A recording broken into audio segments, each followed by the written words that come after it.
excited to be here with you guys today. I am so excited to be the special guest host this week. Very special. Very special. I guess we could say that. But I am excited. Monica is on vacation this week, and so I'm excited to get to fill in for her. She does an awesome job, but excited. I don't have to answer questions this time. So that's right. I get to ask the question. So how are you doing? You're the first guest host, I think, right? I am. Nobody else has done that. This is a lot of pressure here. It is. Setting the bar. It's all right. Just relax. So just relax. How's your week been, Pastor James? Good. Busy, but it's good. Busy. Yes. Busy. Good. So we are discussing the sermon from May 10th, which was a busy day here at TCC. It was Mother's Day, but it was also our baby dedication day.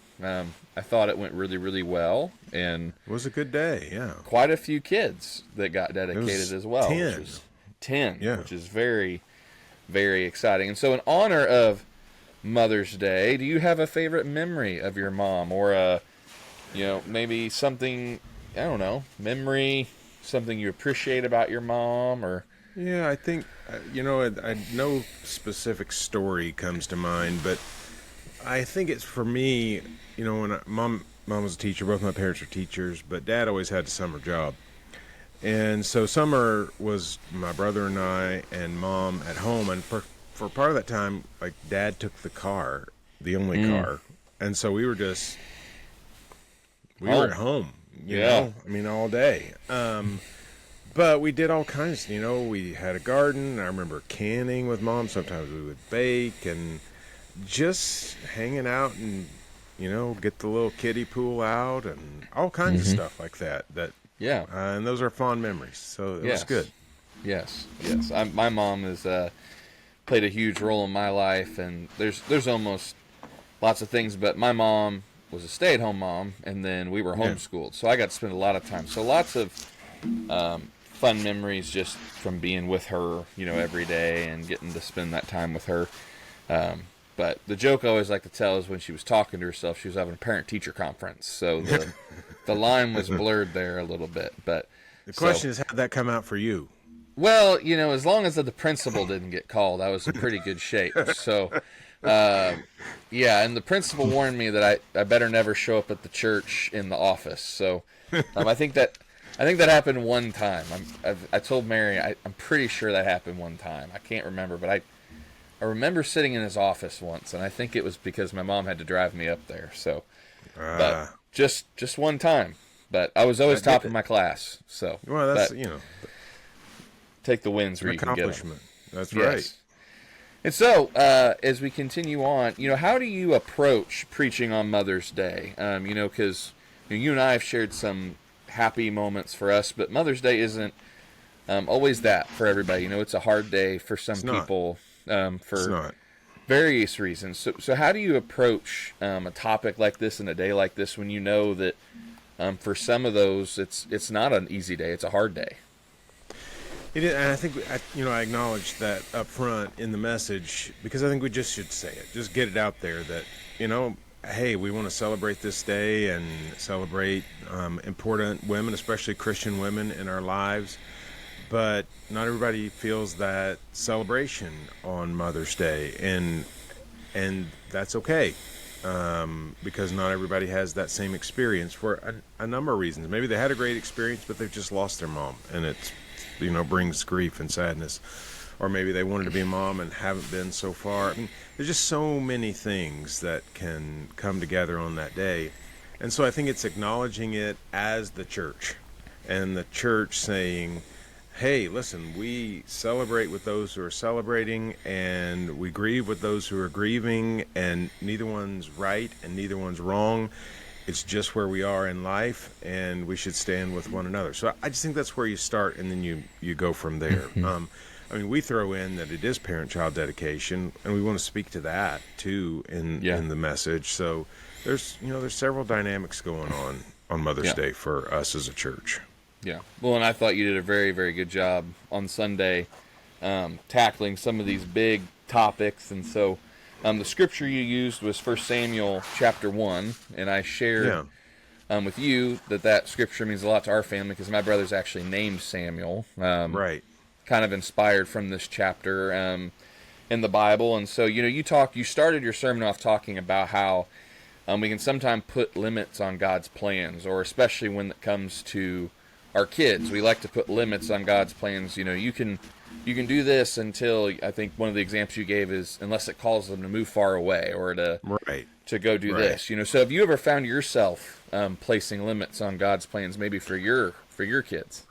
Yeah, I think proximity is important to a lot of parents, especially as their kids get older, and you think about them moving away and maybe not seeing them very often, and that's I think that's a hard one for lots of us with kids who are now adults or approaching adulthood. So, I would not want to stand in the way of either one of our girls, doing what they wanted to do if it required living a long way from home. But I can't say I would, wouldn't have some sadness or grief over that. I mean, I remember even when Lauren went to college, and that's been 8 years ago now. I mean, we got ready to leave, and we'd been through all the orientation stuff, moved her in, got her set up, and it was time for us to come home. And I said, Lauren, we got to go. And she said, but I don't want you to.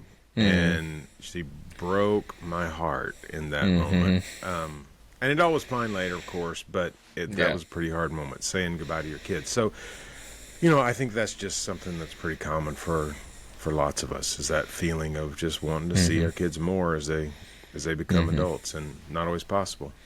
Yeah. So, as we kick off this story, as we get to 1 Samuel, we've just come out of the time of the judges, and you brought that up Sunday in your sermon as well. So how would you describe the state of the Israelites at this point? What was the time of the judges like? And as they're making this transition, which we're not going to spend a ton of time in, but we spent some time last year in the story of God's love. Just what was kind of going on, what had been happening, and what was life like for the people at this time? Well, at this point, they really are 12 almost separate tribes. I mean, they're all the people of God, but there is not a strong unifying force other than their worship of God.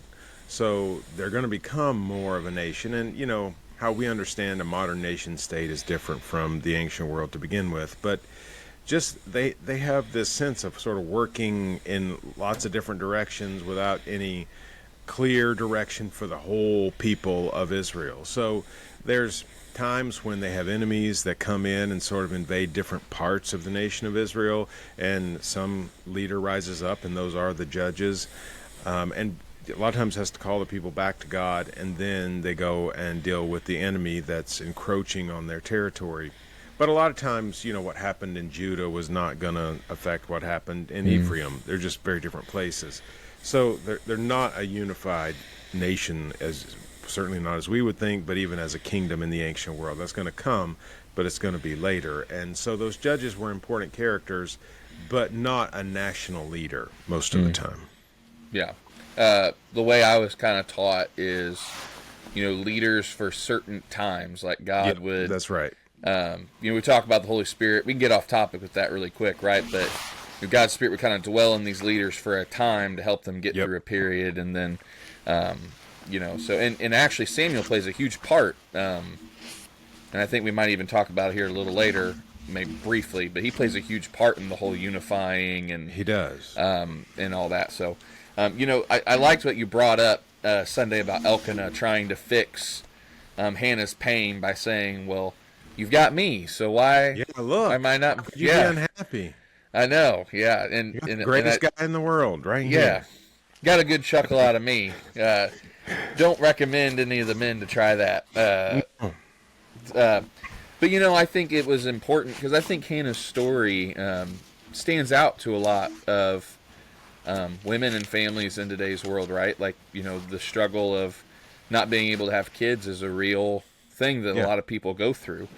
And so how can we help people that were in Hannah's situation? Obviously Elkanah tries to fix it, and I think a lot of our instinct is to fix things. I think, at least for me, it's to go to fix it mode. So, and even different, maybe even people experiencing pain different from Hannah's, right? Like there's people in Right. pain constantly, but how can we help these people in this moment where they're like at their lowest of low, and they're just, crying out? Well, I think, first of all, sort of as we talked about with Mother's Day, acknowledge those feelings exist. There's been times when we want to be optimistic, we want to be positive, we want to talk about God's blessing in church, which is good, but there's times when we need to grieve with people who are grieving. And, as we've talked about on the podcast before, Leanne and I went through years of infertility, and it was really hard. And Mother's Day and Father's Day were very difficult days for us during that time. And so to acknowledge, hey, this is a real thing, and we stand with you as the church. We can't fix it, can't solve it, and we can't make those feelings go away, but we care about you, and we care about what you're going through. And I think thinking about the way that we talk about family is important as we approach that, because we sort of think of the default as family is mom and dad and 1.5 kids, or 2 kids, or whatever our number is. Mm-hmm. And it's okay if it's not exactly that, right? So a man and a woman married, come together, that is a family and should be affirmed as a family, and not somehow that they are lesser than because there's no kids involved. I mean, that's just, I don't think we should approach it that way, or talk about family only in terms of mom, dad, 2 kids, period. That's a family. Families can be blended. Families can have 1 child, no children, lots of children. I mean, we have families that are broken by divorce and death, and we can still be family, and the church should acknowledge that. So I think we have to think through that, talk about it carefully, and affirm people for who they are, even in the midst of those kinds of battles. I think that's really good. I talk with our students a lot, as part of the church, just coming alongside people, right? Yes. Yeah. Just walking where they're at, right? And Right. I think we Not also want telling to them how they should feel, but just being there. Yes. Yeah. And not trying, which I think can be hard for some of us, not trying to fix it and be like, you know what, Right. we can sit here, and when you're ready to take the next step, we'll be here with you. So, Right. And I think that something that's important is, we read about this exchange between Elkanah and Hannah, and then she goes to the temple, Yeah. and she cries out to God, and it seems like she, once again at her lowest point, she just goes to the Lord and she just starts crying out, for her, for Him to help her in this moment, and it just, as you were talking about this on Sunday, I mean, I know I've struggled with this, like when I get to that low, just crying out to the Father and being like, look, like, I am yours to use, right? Like I am willing to do whatever you want me to for this moment. But I think that's all something we struggle with at times. So why do you think it is so hard, even at our lowest point, to just be like, you know what, God, like, I'm just gonna let go, and I'm gonna give you everything, and I'm gonna trust you? Because that seems what Hannah does here. She just kind of lays it all out and says, it's yours. I think it goes back to something you've already said, is that so many times we want to fix the problem, whether it's our own problem or someone else's problem. We want to fix it so it goes away. And some of life's problems are not fixable. They're just not. And we may have to sit with the problem and live with it. And that can really be hard. Plus, if we're taking it to God, and we'll come back to this later, we're saying, okay, God, it's yours, but that doesn't guarantee God's going to do exactly what we want Him to do. So that can mean surrender to God's will rather than ours, but that's a big part of what it means to be a follower. So, yeah, I mean, I think having the sense that we're going to submit to what God is going to do, even if it's not exactly what we want to do, and turning it over to Him and saying, okay, God, I trust you to deal with this because I really can't fix it. Mm-hmm. So, something I learned while getting ready for today is, I think I've got this right, that they were a part of the tribe of Levi, I believe. Yeah. Hannah and her family Yeah. were, and the tribe of Levi, going into history a little bit, was already set apart by God when the 12 tribes were, distributed and given their roles and their tasks, and he viewed them as his own special possession. And normally they served in the temple. They were set aside for leadership roles.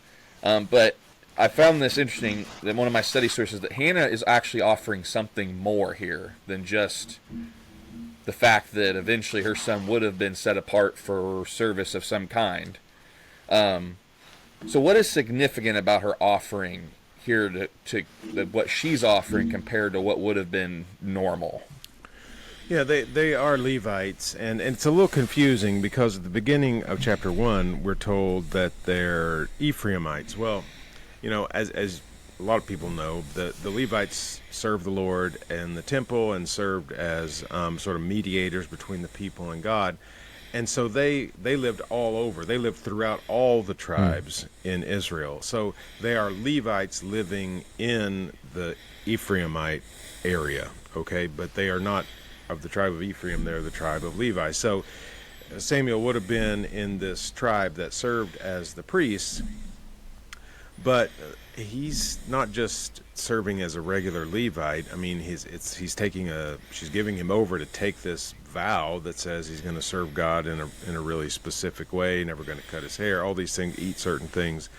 And it's a real sacrifice. I mean, it is saying that he is completely devoted to God, not just to serve as a priest, not just to serve as a Levite, but she is giving him over. And remember, this was a big deal because a widow, if Elkanah had passed away, is really dependent on her children to take care of her, and she doesn't know if she's going to have any other kids. She hasn't so far. So, I mean, giving him over her firstborn was not just, I'm going to miss him. It's also, he's not going to be there for me to depend on as it would have been otherwise. So there's a host of things. This really is, in some ways, a sacrifice. It's not obviously the killing of a human, but she's sacrificing some important things in her life by delivering Samuel to the temple. Yeah. Which I'm sure was very hard for her to do. Yeah, but no doubt. I did find that interesting as I was researching that he's already from this tribe that would have been serving God anyway, and so this is significant because she's kind of going above and beyond just. She is. Well, one day my son's going to serve in this role. In the Bible it says after this time, it says in the process of time, right? Like these things come to pass, that she becomes pregnant and all that. And when we pray to God, especially with things we want or our struggles, we want an answer right now, right? We want God to move right now. So do we have any indication of, was this the next year that all this happened? Did some time pass? Because it says in the process of time. Do we have any idea? I don't know what it says. Yeah, I mean, in verse 20 mine says in the course of time, same thing. Hannah became pregnant.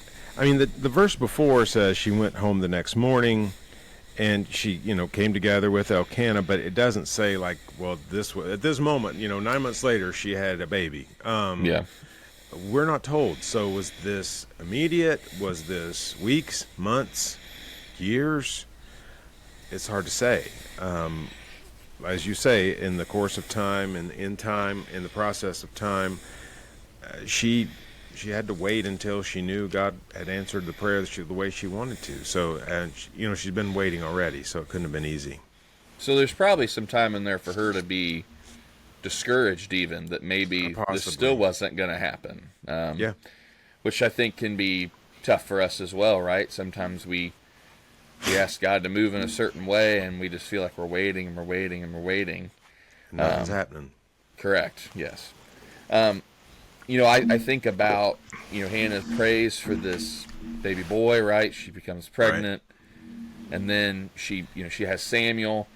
I have to imagine, at least for me, it would have been pretty hard for her to follow through with what she had told God she was going to do, right? I mean, she's standing here.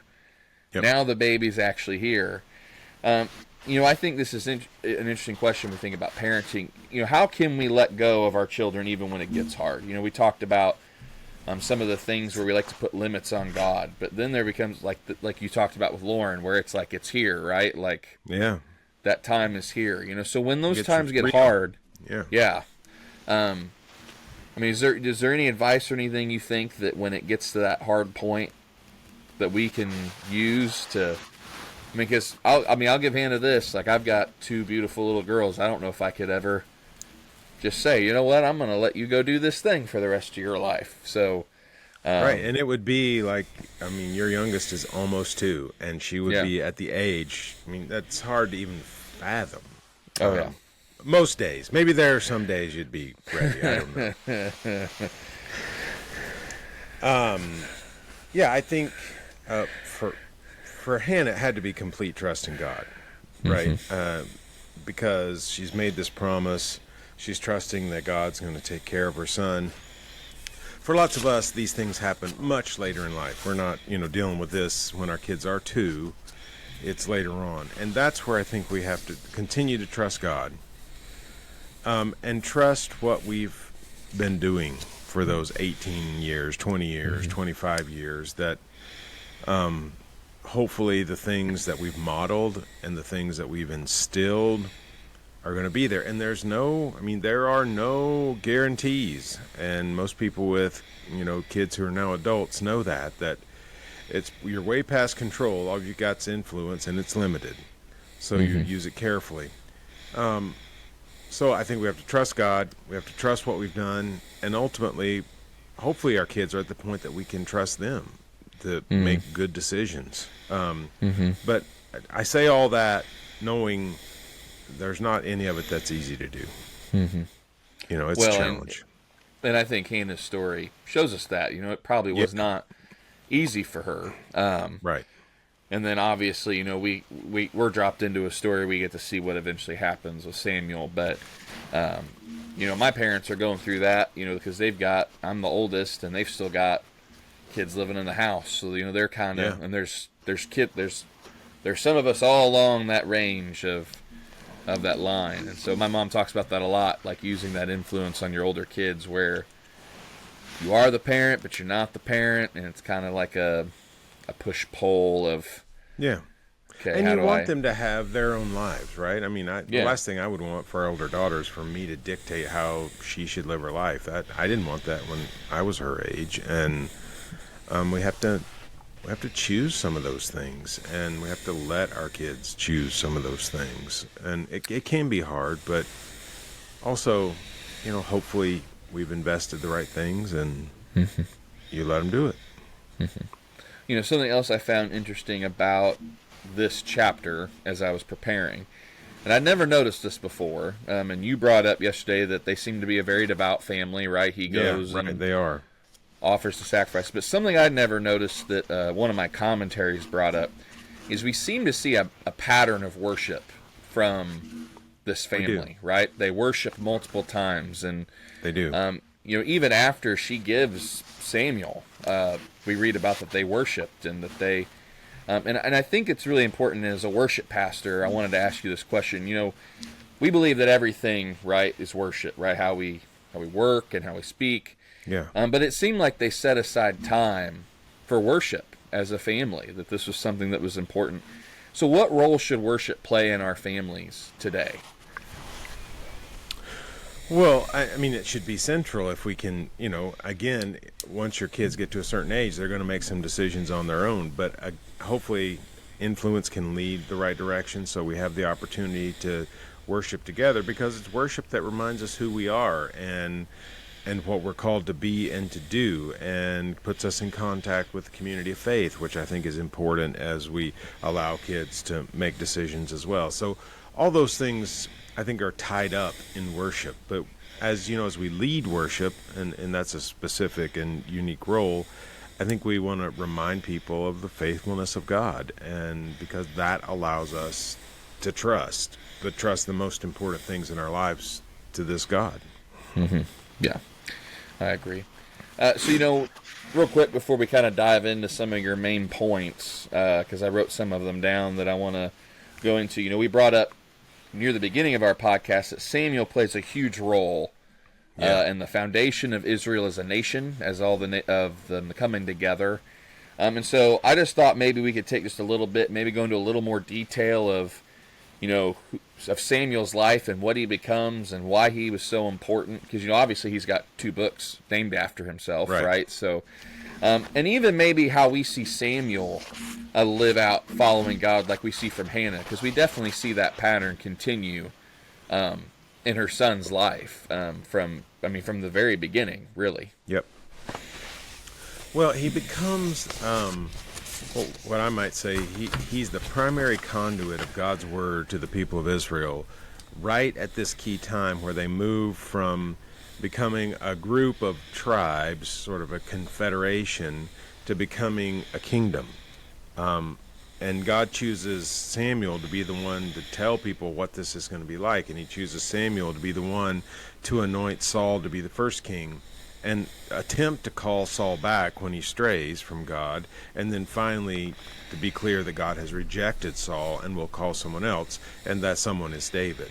And of course that begins a whole new line of kings, and Samuel fades from the picture in the midst of David's reign, but he begins David's reign. He is the one who says God has chosen this man, and that leads us to Jesus. So he's got a pivotal role in this time, and completely submitting to God and allowing God to use him, even in very difficult circumstances. This interplay between the time when God has rejected Saul and called David to be the next king. There are tremendous pressures on the nation, on those 2 men, and Samuel is right in the middle of it. And from everything we see, he remains completely faithful to what God calls him to do and to say, which were some pretty difficult things.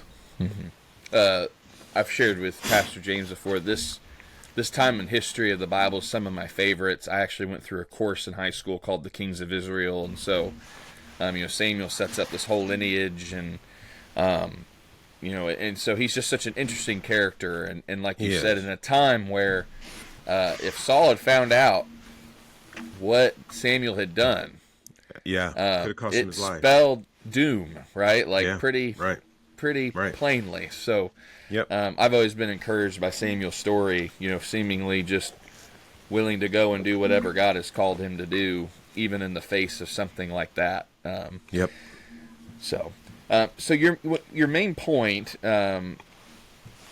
was following God means being open to his lead, was one of your main points. And I think that's something we often ask God for, right? I think it's easy for us to say, Lord, lead us in our lives and where we're supposed to go. And then he starts to show us his plan, and it differs a little bit from the plan we had envisioned. Right. And so, I thought this would be a good question to ask, how can we be prepared to discern God's call? Because I think it's one thing to ask for it, but then another to listen for it.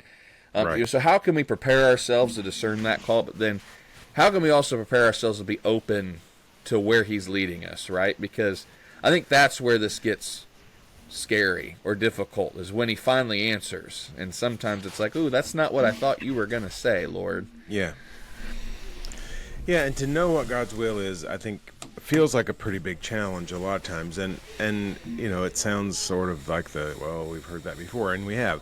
But it does involve a lot of prayer. We should be continually taking that to God and asking God to show us by circumstance, by intuition, by the way things open and close. Show me what you want me to do. Make it clear. But as you say, sometimes that's only half the battle, because God may open and close doors that we don't particularly want opened or closed. And then we have to decide, okay, if I really believe this is God's will, what am I going to do with it? And we may be apprehensive. We may have objections to that. But in the end, I think we've got to sort of open our hearts to what God is wanting to do, even if maybe that's not what we were thinking about. And allow him to show us, hey, this really is the plan, and it is a little scary, but you're not in it alone. And if God wants us to do it, then clearly it's the best thing for us to do. But that means trust and faith, as we've already talked about with our kids, but also with ourselves, that this God is worthy of our trust. So there's a lot in that, I think. A lot going on in that question. Yeah. Well, and kind of, I'm going to combine a couple of our questions here because I think you Yeah. answered them together. But, the next thing I was going to ask, sometimes God asks us to give something up, right? Yeah. Like you said, maybe the door that shuts, the door we thought, oh, God's going to definitely open this door. And then he shuts it in our face. And it's like, well, that's not what I thought. And it can be scary, like you said, Yeah. to give some things up that, we hold like we think are important. And God's like, you know what? I really think this is important, right? That we need to go this way. And so, I like what you said, just following his lead, right? Being open to follow. Because I often think of the illustration of the man walking in the sand, right? And he turns and only sees one set of foot. He's walking with the Lord, and there's two sets of footprints. And he'd be like, Lord, why have you forsaken me? And he's like, oh, dear child, that's where I carried you, right? So this idea of it's hard, but we got to realize that God's there the entire time, and he's with us. So, the next two things that you talked about, your main points were pray for God to be at work in your child's life, and then pray for God to make clear what he wants for your child, which I think are those go together, right? Yes, yeah. And I think those are really important. As like I said, I've got a 4-year-old, a 2-year-old, and then any day we're going to be welcoming another little one into our family. And so, these are things Mary and I have tried to start practicing now. And we haven't experienced what you and a lot of other parents experience, because you guys are talking about letting kids go, leaving kids at college and stuff. And I'm like, can we just get through the week without? Yeah. Let's start with preschool. Yes, correct. Yes, our oldest will be going to preschool.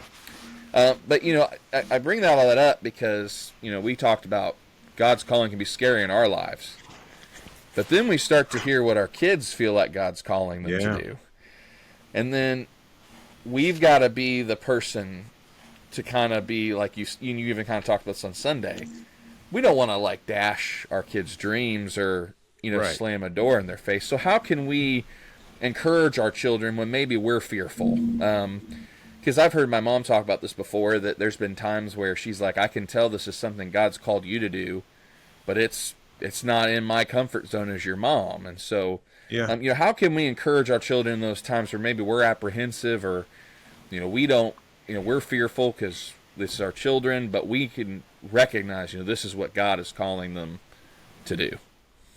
I think one of the best things we can do, and I talked a little bit about this yesterday, is to come alongside them and say, hey, we want to be part of this. Even if, honestly, in our heart, we may not really, but in our head, we know, if our kids are going to go down this path, we don't want to push them away from that. We want to be a factor in this. So just saying, we want to be part of this, we want to walk with you in this, if that means praying about it, if that means helping you pack a moving truck to move to a place that, man, it's hard for us to see you go to, we're still going to be a part of it. And I just think that communicates so much to our kids that, it might not be what I would choose, but I am not putting you out there to deal with it by yourself, because I'm your dad, I'm your mom, and we love you enough that if God's calling you to do it, we want to be part of what he's called you to do, not just what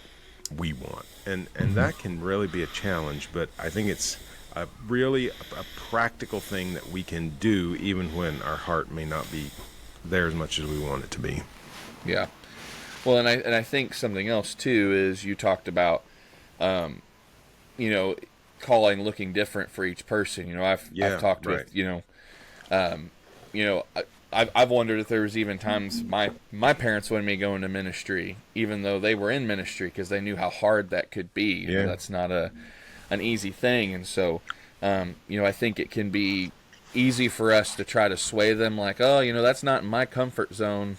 Because so come back over here, right? When in reality, we just want what's best for them, and it's hard for us again to, like you said earlier, let go and let them make their own decisions, and let them fly the nest or the coop or whatever term we want to use there. So I want to kind of switch this a little bit because we have a responsibility, and this is one reason why we have a child dedication, right? We have a responsibility to train up our children in the way they should go, right? In the way of the Lord. And He's just, for me and my house, we will serve the Lord. So maybe for some parents that are thinking about that and wanting to know how they can help their kids, how can we help our kids draw near to God as they grow up, and maybe teach them to listen to His calling? How can we model that, or what are some Right. things we can do as parents to help our kids walk just to a point where they're surrendering, right, and they're following Christ and what He has for them? I think modeling it is really important, especially as we think about, like, this is a really big question I'm going to deal with in sort of a specific way. As we think about the big decisions of life and how to make those decisions, if we have modeled that, okay, we've made this decision through prayer, fasting, seeking out wisdom from people that we know who are faithful Christians, if we can model that's how you make a good decision, then it's one of the ways I think our kids can see, all right, that is how you do that, right? That is the way you do that. You don't just see what the salary is and jump. You think through, what does God really want me to do in this? So I think any way that we can model a faithful response to big questions in life, big decisions in life, that goes as far as anything. I mean, there are practical things. We can pray together, certainly. We can study together. But they are going to learn more from what we do than what we say during a Bible study a lot of times. They're going to see if that really does work itself into the way we live our lives. So modeling that, I think, is number one for me, without going into too much detail on that. Yeah. Well, and I think it allows also, when we model it, especially when it comes maybe to some decisions that we can let our kids in on, right? There's always things that we've got to make decisions as parents, or a couple Sure. right? But I think it's that idea of inviting our kids in when it's like, this is something we can let our kids, kind of be a part of as observers, right. so they can grow see into that, right? Yes. Where your kids are, probably not, but 4 years, 8 years down the road, it'll be different. Yes. And I think that's a really good, that was something I've shared with people that my parents allowed me to do. I got to see my parents and how they handled some of these big decisions, and shown me where to turn. I think that's good. So kind of as we wrap up, I got two more questions. We're going to jump down one here, James, because you've kind of answered one already here. So, going into the unknown can be scary, right? Kind of going into a time of, I don't know what's happening. I don't know. And maybe, I love this time of year because we dedicate all our little new ones on Mother's Day, and then a week later we celebrate graduation Sunday. It is a bookend kind of thing, isn't it? Yeah, it is. But I love this because, for some parents, they're going on the unknown. It's their first kid, or maybe this kid has had a totally different beginning of their life than their other kids. And then on the bookend, we've got parents that are maybe sending their first kid to college, or they're becoming empty nest. The empty nest deal, right? And so there's a lot of unknowns. And I think even for our students that are graduating, and our students that are moving to high school, right? There's just a lot of things. But my favorite scripture is Psalm 23. And what I love about it as I've gotten older is that he leads beside quiet waters and green pastures. But then it also says that He leads us through the valley of the shadow of death, right? He doesn't stand on one side and say, I'm going to jump over this, right? And I think we can skip over that, but He's leading us through. And the reason I bring that up is I heard a preacher once say that sometimes God's plan for us includes the valley, right? Yeah, and that's right. That can be tough to hear sometimes, or tough to realize, but if He leads us the right way and we're in a valley, that means He's leading us where we want to go, as long as we're surrendering to Him. And so when life gets hard, or maybe for our parents this coming Sunday that are getting ready to send their first kid, or becoming empty nesters, or maybe for the parents yesterday that this is their first baby and they're still like, we're about to welcome our third and I still have no idea what I'm doing, right? Like, so, what can we do when things get difficult? How can we respond and live knowing that God never just kind of says, well, when you get through this patch, I'll catch up with you on the other end? Because I think we can live differently knowing that. I mean, let's face it, we are all going to be led through some really good things and some really bad things because, as you read, it's the valley of the shadow of death. Well, guess what? That's real and that's coming for all of us. Yeah. And so that is part of God's leading. Now, we believe in a risen Christ, so we don't believe God leaves us in the valley of the shadow of death. There's always resurrection. There's always hope. So whether it's that final valley or some other valley, this is part of life. And so we should expect that just because something bad is happening doesn't mean God has abandoned us. And you talked about that earlier. But, yeah, we can sometimes get a sense that bad things happening are a sign that I've done something wrong, or my relationship with God is wrong, or my life is messed up because of something I've done. And that may or may not be the case. Sometimes it's just bad things can happen. And God is still right there all the way along with us. And I think that's why so many people want to hear this psalm read, at the bedside when they are in the midst of the valley of the shadow of death, or at a funeral. I mean, there's all kinds of places that this psalm is appropriate, and it's not just in the bad times. It can be in the really good times as well. But that's the kind of God we serve, and that's what it's saying, that we can trust God to be present through every bit of it. Yep. And then the last question I want to ask before we wrap up, this is kind of our last kind of dive deep question here, is, I know this just from being a dad for 4 years. I think sometimes we wonder if we're doing a good job as parents. And I know there's been nights that Mary and I sit across each other at the table and the girls are asleep, and we're like, man, we are just like, we failed the day. Like, we just felt like we just struck out, right? And doubt starts to make its way in. And I think the enemy uses that sometimes. He wants that doubt in our minds, especially when it comes to the next generation, right? He wants to stop this anywhere he can. He wants to stop people from coming to Jesus anywhere he can. So what can we do to silence the doubt as parents? And what can we do, when that doubt starts to, creep in, just to keep faithfully running the race of showing our kids? It didn't take me long in parenting to realize, and this is not because my kids were problematic. I don't want it to sound like that. It's more where I was. This is the hardest thing I've ever done, because you don't know what you're doing. I mean, if you have good parents, you have a model, and I did and do. But with that said, I still was like, man, this is hard, because there are a lot of days, as you said, I'm getting this wrong. I'm not doing this very well. And so there's a tremendous amount of room for a sense of failure, a sense of guilt. And I don't really think that's where God wants us to be. Now, that doesn't mean we never identify, okay, you know what? I did not handle that situation very well, and I can learn from that. We should acknowledge that, and we should learn from it.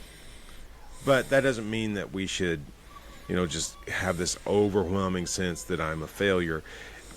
We have to trust that God can take us as imperfect parents and do something good in our kids. I mean, God knew that we would not be perfect at this, because none of us are. But he knew that, as we prayerfully, carefully, faithfully parent day by day, decision by decision, we can lead our kids in the right direction. And I think we just have to trust that, because if we get caught up in that, well, why did I say that? Why did I say that this way? And there's times we have to go to our kids and say, you know what, I didn't get that right. And I'm sorry. And it's my sense that they'll respect us more for that than pretending like we always got it right. Yeah. I'm learning as I get older. My mom always used to tell me, we were learning just as much as you were learning, being the oldest. And I'm learning that. Like, I looked at Mary and I was like, our third is about to be a little ahead of the game, because we've had 2 tries, right? Already. Yeah, right. We're figuring some things out here. I think that's really good advice, though, that we just got to keep trusting and sometimes admit, like, hey, I messed up that time. I need to respond differently next time. Yeah. And so here, as we wrap up, I just wanted to ask, what was your favorite part of preparing for this week? And then what do you hope people walked away with when they walked away Sunday? It really was that moment of seeing how the Elkanah responds to Hannah's grief. That just was like, where does that come from? But hey, I mean, who of us have not said something stupid when somebody we love is hurting, right? Yeah. And he did, and it's a little bit funny to me. But I guess for takeaway, I mean, it's that whole sense that as hard as it is, we always want what God wants for our kids. And if we can come down there, we're going to be in the right place. And even though it may not be what we planned, what God has planned is always going to be better than that. So that sense of faith, trust, and then surrender, I think, is really the key to this part of parenting, at least. All right. Well, it was a great sermon. Thanks for saying so. This scripture has always meant a lot to our family. With it, it does tie into why my brother is named Samuel, and so I always love when we are in Samuel and talking about Samuel and his life. And so this week was kind of a standalone week. It normally is, it was. where it wasn't a part of a series or anything like that. And so what's next? Where are we headed from here? And then even we're almost to summer. School's almost out. The seniors are already out. So where are we headed this summer? What are some things we're going to be doing over the summer? Well, we're going to have a couple of series, and this next one we'll come back to the word thrive, which is a word that we're using throughout this year. And we're going to talk about thriving in our emotions. And emotions can sometimes get the better of us. And so I want us to think about, what does the Bible have to say about that? We'll talk also about relationships and thriving in our relationships. But in the midst of summer, I decided to do a series on some of the teaching of Jesus, because we haven't done a specific Jesus sermon for a little while, since the story of God's love back at the end of the year. Mm-hmm. So we're going to look at some of Jesus' parables, and they're always challenging, and I enjoy teaching them, so we'll spend a few weeks there as well. So thrive and parables, and then, hey, it'll be time for school to start before we turn around. Oh, and the students. Our students wanted to hear that, right? Yes, they wanted to hear that from you right now. So and teachers too. Oh yeah, I'm sure my wife will listen to this and just be jumping for joy that we're already talking about next year. So, it was an honor to get to join you. Well, I'm glad today, you could Pastor do it. James. Yeah. Yes, we were on baby watch in the Ferris household. And so we slipped it in just in time, right? We got it in there. We were talking. We may have had to have done this from my house. But my 4-year-old has discovered, for all of you listening, that she can see herself on FaceTime and Zoom calls and stuff like this. So it would have just been a 4-year-old just like peeking over, trying to make funny faces and stick her tongue out. So, but she probably would have gotten better views than I'm gonna get. I know, right? So it has been an honor to join you this week as the host, and it's good. Glad you could do it. Glad I could fill in this way. And I'm going to be honest with you, I don't remember the phone number like Monica. This is where Monica's way better at this than me. But right. We don't have questions at Taylorvillechristian.com. There you go. Yeah, if you've got any questions, send them in. And I would highly recommend, if you actually have a question, please send them in, because they will get answered. They will be put in the... Yeah, we don't ignore any questions. Yes, we don't ignore any questions. So we hope you guys have enjoyed this week's Sunday Unpacked, and we will see you guys... Well, I won't see you guys, but Pastor James will see you guys next week.